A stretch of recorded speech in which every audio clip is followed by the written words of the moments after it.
this October 5th, 1792 sunny day. We're covering breaking news this morning coming from the Palace of Versailles in Versailles, France. There seems to have been a violent disturbance coming from a mob of angry women. We will now go to our reporter in the field, Katie Couric. Yes, hi. Thank you, Erin. My sources are telling me that these women began rioting in the marketplace over current high prices and scarcity of bread and were later joined by revolutionaries. The mob is said to be of thousands, and they have ransacked the city armory and even brought cannons, crowding the palace until their voices were heard by the king. One particular leader, Stanislas Marie Maillard, led the infectious chant, "À Versailles," as they approached it. It is said that the king was completely shocked by the crowd and has planned to give much of the bread of Versailles to these people. We are here now with one of the women rioters now. Marie, what now? What is the riot really all about? Enough is enough. We are tired of famine and extreme bread prices that are impossible to pay. We want our King Louis to ratify the Declaration of the Rights of Man and come back with us to Paris.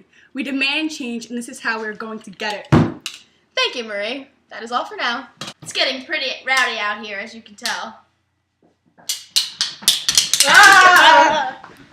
We're rioting! And Godfrey showed up and joined the row!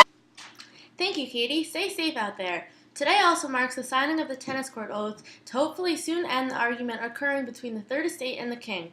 The Third Estate has been growing angry over King Louis XVI's desire to keep an absolute monarch. They feel they are not fairly represented in the National Assembly and have thus today sworn to remain assembled until a constitution be written. After the Third Estate was locked out of their assigned meeting hall, Manas Plaisirs earlier in this week moved outside into a local tennis court and have been meeting there since. Today, 577 members of the Third Estate signed it. We now go to Seth Meyers in the field as she is now talking with some of the members who signed the Oath of Allegiance today. Yes, hi Erin. I'm here with Elizabeth and Jacques, who have just finished signing the oath. It's pretty crowded in there, but how does it feel to be standing up like this? It truly feels great. We have wanted change for a long time coming now, and I think this will get our point across to the king that we mean business and will not meet with any of the other estates and him until some type of constitution be drawn up. Okay, and Jacques, are you hopeful that the king will respond to this oath soon? Yes, I think this is a time of chaos already, and he does not want any more division, so I think he will come around soon. And I, as well as the rest of the Third Estate, am hopeful that he will compromise with us in the very near future. Thank you. Back to you in the studio, Erin.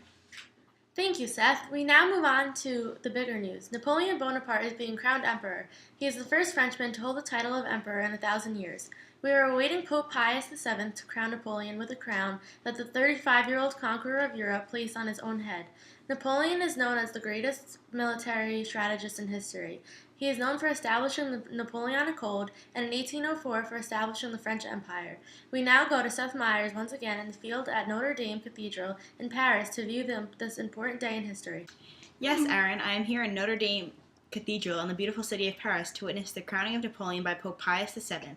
It is extremely crowded in here, and we now are going to talk to a bystander who is truly honored and excited to be here to witness this great day in history.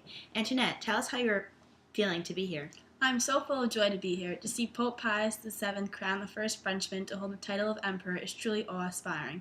I'm looking forward to the more reasonable bread prices Napoleon has promised our people. Thanks. Now back to you in the studio, Erin. As you can see behind me, Pope Pius VII is currently crowning Napoleon the first Frenchman to hold the title of emperor in 1,000 years.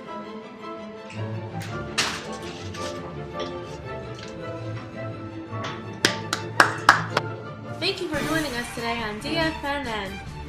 Have a nice day. That's a wrap!